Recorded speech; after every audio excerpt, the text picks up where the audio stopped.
संकट में है कि जयराम का भी साथ देना है और ये रिश्तेदार हैं, तो इसीलिए उनके लिए ये तो प्रभात की तरफ बात कर रहे हैं तो ग्रिड में भी दिख रहा है। हमारे केंद्र कमेटी के लोग, मैं बता रहा हूँ आपको, जो सूचना हमें मिली है, लेकिन इग्नोर करना पड़ता है। अभी ये लोग नया दल है, क्यों कहाँ मुँह खोलें और किसको अपना दर्द को बताएं। उतना तो छोड़िए, हर जगह हमारी साजिशें हो रही है। आज बताइए रिजवान जी को पकड़ा गया, रिजवान जी का घर मोहल्ले के गली में है, बताइए वहाँ कौन एड्रेस दिया भाई। चलिए फरजान का घर फ्रंट में आता है, रिजवान के घर तक लोग कैसे पहुंचे, दीपक के दूसरे घर तक लोग कैसे पहुंचे। इंटेलिजेंस है पुलिस का। इंटेलिजेंस का सवाल नहीं है दादा, आप एकदम दरवाजे में 2 बजे रात को खड़ा कर दीजिएगा, इतना भी इंटेलिजेंस नहीं है। और उसी दिन तो हमारे कुछ लोग ही हैं तो मित्राघात केवल धनबाद की नहीं, चूंकि वह जाहिर हो गया इसीलिए पता चला गिरिडीह में गए, लेकिन जनता जानती है कि अब मित्रघात ऐसा कुछ नहीं होगा, 2-4 लोगों के कहने से कुछ नहीं होगा। हम लोग जब स्पष्ट कर चुके हैं कि हम लोग चुनाव लड़ रहे हैं तो जनता वाकिफ है और जनता मेहनत कर रही है। अच्छा, आप नॉमिनेशन के वक्त पुलिस गिरफ्तार करने आई थी, उसके बाद पहली बार आपसे बात हुई। आप जब भाग गए, लोग बोले कि भगौड़ा हो गए। जयराम महतो जो संविधान का किताब पकड़ कर चलते हैं, वो संविधान के हिसाब से काम क्यों नहीं करते? पुलिस आई थी तो उनके अरेस्टिंग देना चाहिए। देखिए संविधान किसके लिए है, कानून किसके लिए? इंसान के लिए। इंसान से ऊपर कोई कानून नहीं है। हम तो कहेंगे कि भगवान जी भी इंसान से ऊपर नहीं, इंसान है तभी भगवान जी के अस्तित्व में है। तो फिर कानून किन के लिए, संविधान किन के लिए? इंसान के लिए।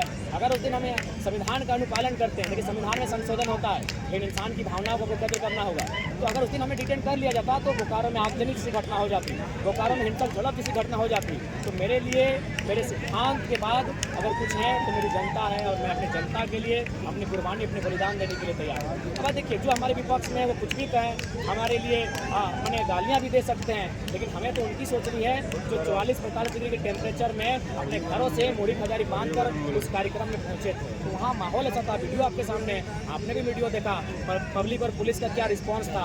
अगर जरा से कुछ होती तो अपनी घटना घट सकती थी। तो वहाँ परिस्थिति के हिसाब से मैंने अच्छा कदम लिया। यहाँ बीजेपी और आजकल के लोग ये बोल रहे हैं कि जयराम जी जेएमएम की तरफ से बैटिंग कर रहे हैं। यही वजह है कि पहले बोले कि गांडे में अपना उम्मीदवार देंगे और गांडे में उम्मीदवार भी नहीं दिया। देखिए समय नहीं मिला, गांडे के लोग लड़ेंगे तब ना, किसको उम्मीदवार देंगे?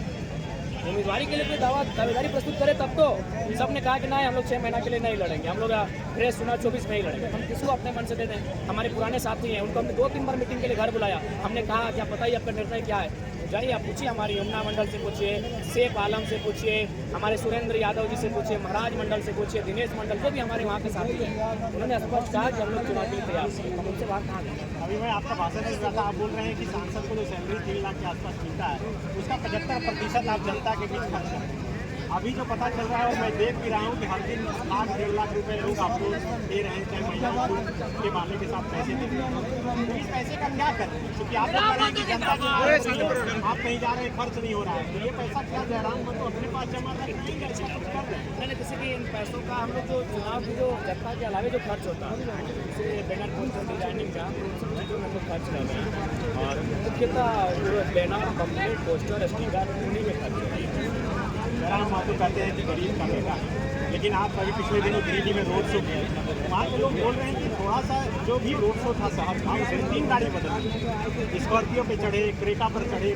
दोस्तों की है, अब दोस्तों की है, अब उसमें हम क्या कर सकते हैं? अभी जो गाड़ी बैठे हैं, हाँ ये देखिए मामा जी की है, हम क्या करें? मामा जी अमीर है तो उसमें मेरा क्या गुनाह है? ये मामा जी की गाड़ी है। अब मेरे मामा जी भी, मेरे सगे संबंधी भी अमीर ना हो भाई, ये तो मेरा अपराध नहीं है। वो तमाम गाड़ियाँ मैं बता रहा हूँ जो थार पे चढ़े थे, वो रांची के हमारे 1-2 मित्र हैं, रांची के थे, आप भी उनसे परिचित हैं। तो उसमें हमारा क्या कसूर है सनी भैया, बताइए?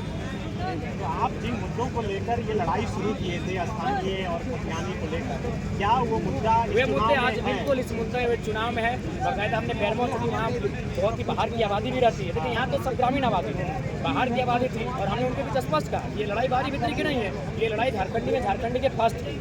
हम 75-25 की बात कर रहे हैं, आप 25 में आइए, प्राइवेट में स्वागत है।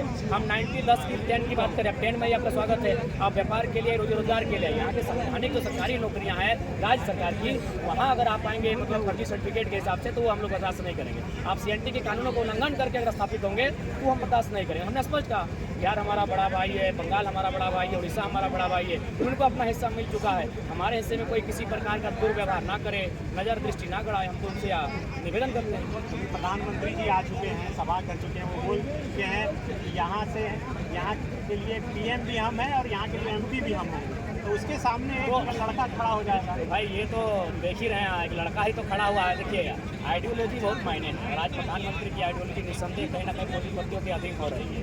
आप एक बेहतर पत्रकार हैं और आप भी जानते हैं कि वे कह सकते थे कि हम प्रधानमंत्री के उम्मीदवार हैं, लेकिन वो बीडी के एमपी हैं, ये कहना मेरे हिसाब से आपके भी हिसाब शायद उचित नहीं था।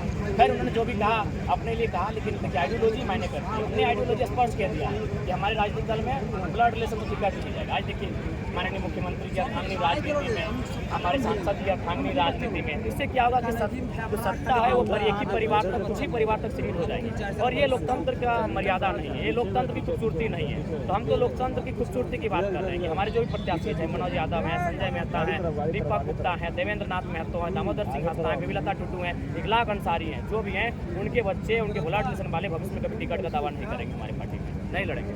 तो आप प्रचार करने भी नहीं गए अपने? देखिए प्रचार करने नहीं गए, हम कहीं नहीं गए, ना चतरा जा पाए, ना कोडरमा जा पाए, ना सिंहभूम जा पाए, ना हजारीबाग जा पाए। यहाँ तक कि हमारे प्रत्याशी रांची में बंद है, हम वहाँ नहीं जा पाए। तो विषय ये था कि हम यहाँ खुद प्रत्याशी हैं। हालांकि उनको हमने संदेश दिया, उनके लोगों को हमने घर में बुलाया, 200-250 को मीटिंग किया, उनको रणनीति स्ट्रेटजी बना के तैयार करके दिया, हम उनके साथ। आप अपनी लड़ाई किससे मानते?